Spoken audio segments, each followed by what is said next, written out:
घोसी लोकसभा के तमाम वरिष्ठ दिग्गज साथियों के साथ कल नामांकन की प्रक्रिया आप सबके सहयोग, आप सबके कृपा और आप सबके आशीर्वाद से संपन्न की गई। और उसके बाद आज प्रेस कॉन्फ्रेंस का रखने के पीछे जो कारण है, वो कारण कहीं ना कहीं आप भी जानते हैं और हम भी जानते हैं। हमको लगता है कि जब से चुनावी प्रक्रिया आचार संहिता लगा है, बीच में तमाम तरह की उठापटक हुए, बीच में हमारे यहाँ घटना भी घटी जिसको लेकर के लगभग 14 दिन हम लोग क्षेत्र से बाहर रहे। उस बीच में तमाम तरह के आरोप प्रत्यारोप लगाए गए जो नहीं होना चाहिए था, क्योंकि चुनाव सादगी के साथ लड़ना चाहिए। आरोप प्रत्यारोप तो चलते रहते हैं, कभी कभी परिस्थितियों को भी देख करके चाहे पक्ष हो चाहे विपक्ष हो, उसको संवेदना प्रकट करनी चाहिए। लेकिन उस संवेदना के समय को भी अगर अवसर में तब्दील करने की स्थिति विपक्ष के पास रहती है तो बेचारे करते हैं। हमें इस चीज़ का थोड़ा तकलीफ हुआ था, लेकिन फिर भी जनता है और जनता तो सत्ता परिवर्तन भी करना जानती है, सत्ता से हटाना भी जानती है, सत्ता में लाना भी जानती है। और कई दिनों से हम देख रहे हैं, हम सबके नेता माननीय ओम प्रकाश राजभर जी जो राष्ट्रीय अध्यक्ष हैं, उत्तर प्रदेश सरकार के एक मजबूत मंत्री के तौर पर भी हैं और एनडीए गठबंधन में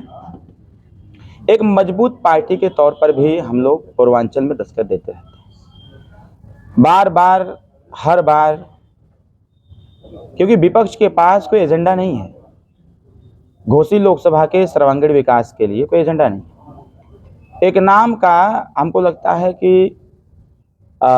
विपक्ष के लोग बार बार उस नाम की चर्चा कर रहे हैं। हम तो ये जरूर कहना चाहेंगे कि विपक्ष के जो लोग भी हैं और उस नाम का सदुपयोग कर रहे हैं, तो सबसे पहले उनके आदर्शों पर चलने की आवश्यकता है, क्योंकि एक आदर्शवादी विचारधारा के साथ ही हम विकासवादी कार्य की जो कल्पना है, और ही सिर्फ एक कल्पना ही नहीं, उसको हम आगे मूर्त रूप में भी ला सकते हैं। आज के प्रेस कॉन्फ्रेंस में हम तो ये कहेंगे कि कल नामांकन दर्ज हुआ और चुनावी समर में हम सब लोग कूद पड़े हैं। बात होनी चाहिए इस क्षेत्रीय मुद्दे पर। जिस प्रकार से बार बार विपक्ष के द्वारा ये कहा जा रहा है, एक प्रश्न भी पूछे जा रहे हैं कि ये बताने का काम करें कि आखिर उत्तर प्रदेश और देश की सरकार ने जो है घोसी के लिए क्या किया है। तो वो वाला तो गाना तो सेट हो जाता है, जो कोई नहीं किया वो भाजपा सरकार ने करके दिखाया है। और मैं भी पूरे क्षेत्र का भ्रमण कर रहा हूँ, कहीं ना कहीं जो जनता की आवाज़ है, जो जनता की सोच है, इस बार के लोकसभा के चुनाव में जो जनता मतदान करने के लिए कटिबद्ध, तत्पर और तैयार है, वो कहीं ना कहीं जातिवादी विचारधारा, जातिवादी मानसिकता से उठ करके व्यवहारवादी विचारधारा और विकासवादी विचारधारा के आधार पर मतदान करना चाहती है। उत्तर प्रदेश सरकार, विगत 7 साल की सरकार, देश की सरकार 10 साल की सरकार ने मिल करके निरंतर जहां जहां से सूचनाएं प्राप्त हो रही हैं, जनप्रतिनिधियों के द्वारा जो भी अपने लेटर हेड पर, वो चाहे हमारे निचले स्तर के जनप्रतिनिधि हो या फिर उच्च स्तर के हो, जो लोग भी सूचना सरकार को दे रहे हैं, कहीं ना कहीं उस समस्या का समाधान भी हो रहा है। हमारी प्रथम प्राथमिकता है कि जैसे भी बहुत सारे मुख्य रास्ते अंडर कंस्ट्रक्शन है, निर्माणाधीन भी हैं, चल भी रहे हैं, हमारा प्रयास ये रहेगा कि विगत जो 15 से 20 सालों से जो इस घोसी लोकसभा पर ध्यान नहीं आ पा रहा है केंद्र सरकार का, हमारा प्रयास ये रहेगा कि आने वाले 5 साल में अगर जनता ने अवसर दिया तो विगत 15 सालों का जो एक प्रकार से बजट का जो हिसाब किताब है, उसको हम माननीय प्रधानमंत्री जी, माननीय गृह मंत्री जी से बातचीत करके उसको यहाँ लाने का भी काम करेंगे। दूसरी बात यह है कि मुख्य रास्ते बन जाने से गांव का विकास नहीं होता है। कहीं ना कहीं मुख्य रास्ते से जो कनेक्ट हैं हमारे गांव के रास्ते, और वो गांव के रास्ते पंचायती राज विभाग, PWD और प्रधानमंत्री PMGSY के द्वारा रास्ते का कंस्ट्रक्शन होता है। तो हम प्रयास करेंगे कि जितने भी मुख्य रास्ते से कनेक्ट गांव के रास्ते हैं, उसको सही किए जाएं, और उस गांव के रास्ते से जो कनेक्ट पगडंडी हैं उसको भी दुरुस्त किया जाए पंचायती राज विभाग के द्वारा। हमारे माननीय मंत्री, कैबिनेट मंत्री श्री ए.के. शर्मा जी के द्वारा अपने इस घोसी लोकसभा के जितने नगर हैं उसमें कहीं ना कहीं विकास कार्य किए जा रहे हैं, और वो दिख भी रहा है। पहले तो कुछ दिखता नहीं था, लेकिन भारतीय जनता पार्टी की सरकार में दिख भी रहा है। हम लोग भी प्रयासरत हैं कि जिस प्रकार से गांव में अभी विगत दिनों तमाम तरह की ऐसी घटनाएं आप सबके भी संज्ञान में आई, हमारे भी संज्ञान में आई, कि जब 24 घंटे बिजली का संकल्प हमारी सरकार ने लिया हुआ है तो उसको 17 घंटा, 18 घंटा, 20 घंटा, 21 घंटा तक ले जाते स्थिति थोड़ी सी ऐसी बन जा रही थी कि जो जर्जर तार हैं, जहां नहीं बदले गए हैं, ऐसे तार कहीं ना कहीं विद्युत प्रवाह लगातार होने के नाते हीट होकर के वो टूट के गिर जा रहे हैं, और उससे तमाम तरह की आगजनी भी हो रही है, तमाम तरह के एक्सीडेंट भी हो रहे हैं। तो हम सबका प्रयास दूसरा रहेगा, जैसा कि माननीय ए.के. शर्मा जी के द्वारा बार बार इस चीज़ की घोषणा भी की जा रही है, तो हम भी सहयोग करेंगे आने वाले समयों में पूरे घोसी लोकसभा के ग्रामीण क्षेत्रों से या फिर शहरी क्षेत्र में जो भी तार जर्जर हो गए हैं उसको दुरुस्त करके 24 घंटे बिजली का जो संकल्प है, चुनाव के बाद 6 महीने में हम लोगों का लक्ष्य है कि 6 महीने के अंदर अंदर 24 घंटे बिजली का संकल्प पूरा किया जाएगा। तीसरी बात है, मैं क्षेत्र में भ्रमण कर रहा हूं और बार बार क्षेत्र में तमाम तरह की घटनाएं घटित हो रही हैं, सूचनाएं भी मिल रही हैं कि इमरजेंसी पीरियड में जब मऊ जनपद से कोई व्यक्ति अपने पेशेंट को लेकर के बनारस या लखनऊ या गोरखपुर जा रहा है तो जो उसके परिवार का मरीज है कहीं ना कहीं दम तोड़ दे रहा है। तो ये चीज़ें कई जगह से, कई गांवों से हमको लोगों का सुझाव भी आया कि क्यों न मऊ में एक मिनी पीजीआई या फिर पीजीआई को स्थापित किया जाए। मेरा तो लक्ष्य है कि पीजीआई को ही स्थापित किया जाए मऊ में, क्योंकि ये सिर्फ मऊ को ही नहीं देखेगा, कहीं ना कहीं मऊ से सटे हुए बलिया है, बिहार है, गाजीपुर है, देवरिया का सटा हुआ एरिया है, अपने आजमगढ़ में पीजीआई है। इधर हम बिहार के भी कुछ जनपदों को हम टारगेट में रखे हुए हैं कि जो इस रास्ते से होकर के लखनऊ जाते हैं और मऊ आते आते उनका मरीज दम तोड़ देता है, बलिया के लोग चलते हैं तभी मरीज दम तोड़ देता है। तो हमारा प्रयास रहेगा कि यहाँ पर पीजीआई को स्थापित किया जाए, जिससे स्वास्थ्य संबंधी जो सेवाएं हैं उसको सुदृढ़ किया जाए। चौथी चीज हमारी जो प्लान में है, लगभग 2.5 साल से हम लोग पत्राचार के माध्यम से माननीय प्रधानमंत्री जी से, क्योंकि हमारे पार्टी के एजेंडे में भी है कि समान शिक्षा का व्यवहार इस प्रदेश और देश में लागू हो, उसी के अनुसार हम लोगों ने लगातार पत्राचार के माध्यम से और कईयों बार माननीय ओम प्रकाश राजभर जी के द्वारा माननीय मुख्यमंत्री योगी आदित्यनाथ जी से इस चीज़ की मांग भी की गई कि अमीर और गरीब के बेटे जो शिक्षा में दोहरी व्यवस्था है उसको एक रूपता देने की आवश्यकता है। माननीय प्रधानमंत्री जी से जब हमारी मुलाकात हुई, माननीय गृह मंत्री जी से, तो आग्रह मैंने किया, बाकायदे पत्राचार हुआ, और पत्राचार के बाद माननीय मुख्यमंत्री जी, माननीय प्रधानमंत्री जी ने सहमति देते हुए जो 18 मंडल पर अटल आवासीय विद्यालय का निर्माण कराने का जो श्रम विभाग के माध्यम से हो रहा है, कहीं ना कहीं हमारा प्रयास रहेगा कि हमारे मऊ जनपद में अटल आवासीय विद्यालय का निर्माण हो, और उसको हम यहाँ लाएंगे ताकि इस क्षेत्र के जो मजदूर गरीब तबके के बच्चे हैं उनको निःशुल्क तौर पर कक्षा 5 से लेकर के 12 तक की शिक्षा, उनको अच्छी शिक्षा गुणवत्ता के साथ उनको प्रदान हो सके। और ऐसे जो गरीब बच्चे पैसे के अभाव में या फिर मैं यूँ कहूँ महंगाई के अभाव में नहीं पढ़ पा रहे हैं, ऐसे बच्चों को हमारी सरकार, भारतीय जनता पार्टी, एनडीए सरकार निःशुल्क शिक्षा दे करके उनको हॉस्टल की सुविधा भी देगी, जैसा कि अन्य जगहों पर चल रहा है, वो व्यवस्था हम यहाँ कराने का काम करेंगे। 5वीं चीज है, 2018 में हम सब लोग सरकार में थे और हम सब लोगों ने समाज कल्याण विभाग से एक मांग किया था, जैसा कि पूर्व की सरकार उत्तर प्रदेश की बहन मायावती जी की थी। बहन मायावती जी ने बनारस के लालपुर में एक व्यवस्था लागू किया है कि वहां पर लगभग 300 से 500 बच्चों को पढ़ने के लिए IAS PCS कोचिंग सेंटर खोले हैं। हम लोगों का प्रयास था कि पूरे उत्तर प्रदेश के हर जनपद में इसको खोला जाए, अगर जनपद में नहीं तो मंडलवार कम से कम खोल दिया जाए, लेकिन हमारा प्रयास सिर्फ 8 मंडलों में हो पाया है, अभी 10 मंडलों में करना बाकी है। हम लोग प्रयासरत ये हैं कि समाज कल्याण विभाग के माध्यम से, वो चाहे दलित का बेटा हो, चाहे पिछड़े का हो, या फिर सामान्य वर्ग का व्यक्ति हो, या फिर अल्पसंख्यक समुदाय का हो, सभी लोगों के लिए उत्तर प्रदेश और देश की सरकार के द्वारा हम हर जनपद में कोचिंग सेंटर खुलवाएंगे, जिसमें कि इस क्षेत्र के बच्चे जो इलाहाबाद जाते हैं, दिल्ली जाते हैं, बेंगलोर जाकर के तैयारी करते हैं, लखनऊ जाकर तैयारी करते हैं, ऐसे बच्चे सरकारी खर्चे पर IAS PCS या फिर UPSC के लिए लोग यहाँ पर कोचिंग लें, और लगातार कोचिंग करके उनको शिक्षा की व्यवस्था अच्छी की जाएगी, कोचिंग की व्यवस्था अच्छी की जाएगी, जिससे कि यहाँ के बच्चे खुद पे खुद तैयारी करके और अच्छे डायरेक्शन में वो कंपटीशन में बैठें और हमारे जिले का नाम रोशन करें। इन सारे मुद्दों को लेकर के हम लोग, अब यहाँ जैसे एक मुद्दा आता है महिला सुरक्षा की, जैसे न्याय संगत कार्यों की, हम भी लगातार यहाँ वॉच कर रहे हैं। और जिस प्रकार से हमारी यहाँ की प्रशासन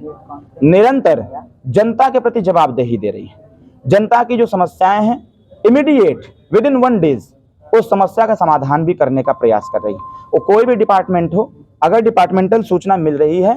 तो हमारे प्रशासनिक अधिकारी और कर्मचारी पूरी तन्मयता के साथ, जैसा कि डायरेक्शन भी है, पहले से डायरेक्शन है, जीरो टॉलरेंस की नीति, तमाम तरह के कार्य हैं, इन सारी चीज़ों को लेकर के हमारे यहाँ के शासन और प्रशासन जनता के प्रति जवाबदेही भी दे रही है। हमारा एक आग्रह भी रहेगा कि जिस प्रकार से हम लोग लगभग 7 साल में लगातार लगभग 18.5 करोड़ रुपया दे करके जो गरीब हैं, असहाय हैं, अपने परिवार का या खुद का इलाज नहीं करा पाते हैं, ऐसे लोगों के लिए हम लोगों ने भी, जब हम लोगों को जानकारी हुई तो उत्तर प्रदेश सरकार के विवेकाधीन कोष से एज एक जनप्रतिनिधि के तौर पर हमारे नेता माननीय ओम प्रकाश राजभर जी ने बहुत सारे लोगों का इलाज कराया। और सिर्फ इलाज ही नहीं कराया, अपनी व्यवस्था दे करके भी, अगर सरकारी धन से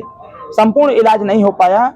तो अपनी व्यवस्था दे करके हम लोगों ने उस गरीब का इलाज भी करवाया। और इलाज के साथ साथ अगर उसको लखनऊ एडमिट कराया हूं तो बाकायदे साधन संसाधन दे करके उसको घर तक छोड़ने का भी बंदोबस्त हम लोगों ने बना रखा है। इसके साथ साथ अभी हमारी सरकार ने जिस प्रकार से आयुष्मान कार्ड की बात कही है, 70 साल की अवस्था पूरा किए हुए व्यक्ति को आयुष्मान कार्ड दिया जाएगा और उनको 5 लाख रुपए तक का इलाज निःशुल्क दिया जाएगा। तमाम तरह की जो आयुष्मान कार्ड अभी पिछले दफे से बनना चालू हुआ, और एक जो छोटी सी विसंगति इसमें है जिसको हम लोगों ने माननीय मुख्यमंत्री जी को भी अवगत करा रखा है कि जिस प्रकार से 6 परिवार पर ही आयुष्मान कार्ड बनने का जो प्रावधान है, कहीं न कहीं अधिकारियों का प्लान रहा है, लेकिन इस पे हम लोगों ने माननीय मुख्यमंत्री जी से भी बातचीत किया है और सेंट्रल गवर्नमेंट में भी हम लोगों ने इसकी चर्चा किया है, गृह मंत्री जी से भी, माननीय राष्ट्रीय अध्यक्ष से चर्चा किया हुआ है। चुनाव के बाद स्थिति ये हम लाएंगे कि जिस प्रकार से परिवार कल्याण भारत सरकार के द्वारा और परिवार नियोजन विभाग भारत सरकार के द्वारा एक योजना चलाई जाती है, छोटा परिवार सुखी परिवार, हर स्वास्थ्य केंद्र पर दीवालों पर लिखा गया है हम दो हमारे दो। तो जब सरकार का संकल्प है हम दो हमारे दो, तो फिर आयुष्मान कार्ड कहीं ना कहीं ये जो 6 यूनिट का बाधक है ये ब्रेक होना चाहिए और ब्रेक किया भी जाएगा। और जो भी व्यक्ति परिवार में है, वो चाहे 1 हो, 2 हो, 3 हो, 4 हो, 10 हो, सभी लोगों का आयुष्मान कार्ड बने, जिससे कि उनको सरकारी सुविधाओं का लाभ हो, स्वास्थ्य संबंधित सेवाएं उनको सुदृढ़ तरीके से प्राप्त हो, और प्राप्त जब उनको होगा तभी वो अपना इलाज भी करा पाएंगे और अच्छी प्रकार से फिटनेस भी ठीक ठाक कर पाएंगे। इसके साथ साथ जो हमारे युवा साथी बार बार विपक्ष आरोप लगा रहा है बेरोजगारी का, स्वाभाविक तौर पर है। शिक्षा का स्तर बढ़ रहा है, शिक्षा के लिए जिस प्रकार से हमारी सरकार बच्चियों की शिक्षा के लिए कक्षा 1 से लेकर MA तक की व्यवस्था बना रखी है। अभी अभी हमारी सरकार ने, केंद्र सरकार ने 33% आरक्षण की बात जो महिलाओं के लिए किया है, मेरा मानना यह है कि 33% आरक्षण को अभी आगे लागू करते उसको और इजाफा किया जाएगा, जिससे अगर देश की संचालन में, इस देश की संस्कृति और सभ्यता के निस्तारण में अगर महिलाओं का 50% भागीदारी और योगदान है परिवार कल्याण में और समाज के कल्याण में और परिवार के संस्कार में, परिवार के काम में,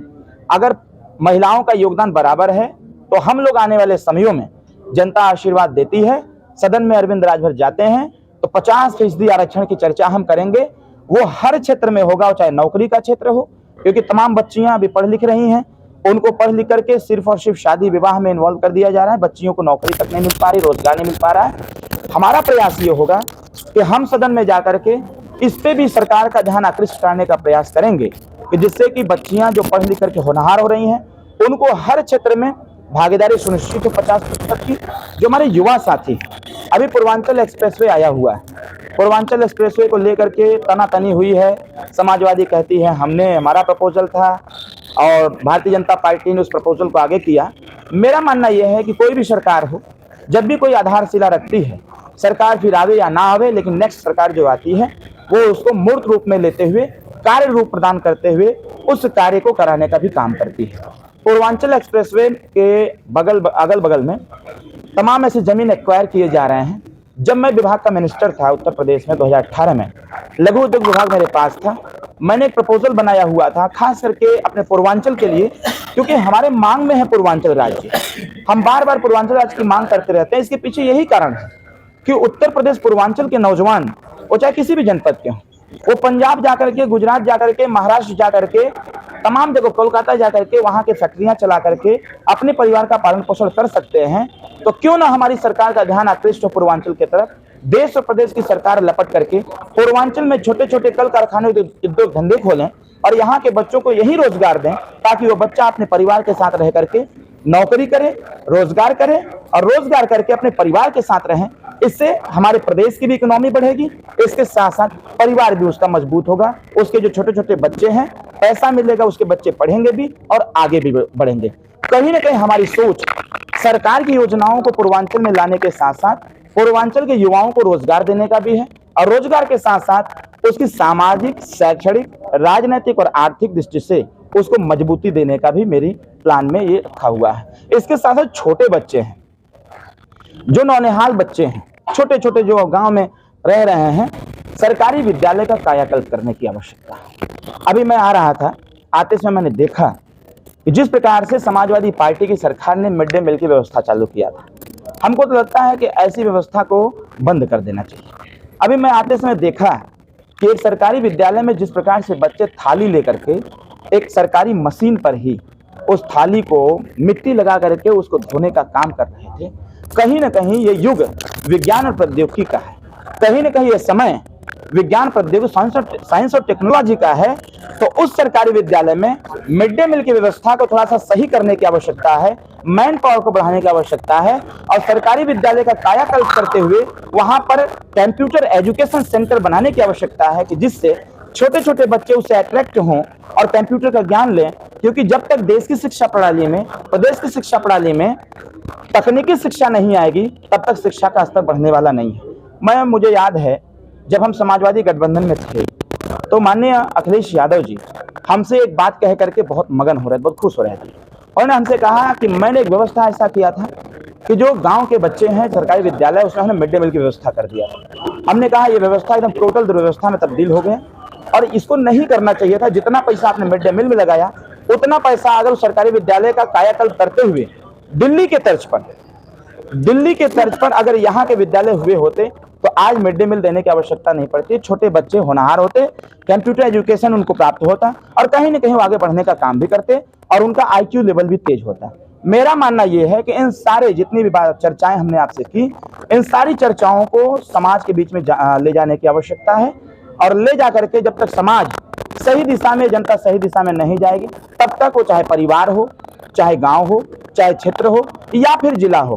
वो आगे नहीं बढ़ पाएगा। हमारा प्रयास ये है कि एक घड़ी का प्रचार आता था कि पहले इस्तेमाल करें फिर विश्वास करें, और एक निरमा वॉशिंग पाउडर का एक और प्रचार आता था कि आओ मिल करके बनाए कुछ बेहतर। ये संकल्प हमारा।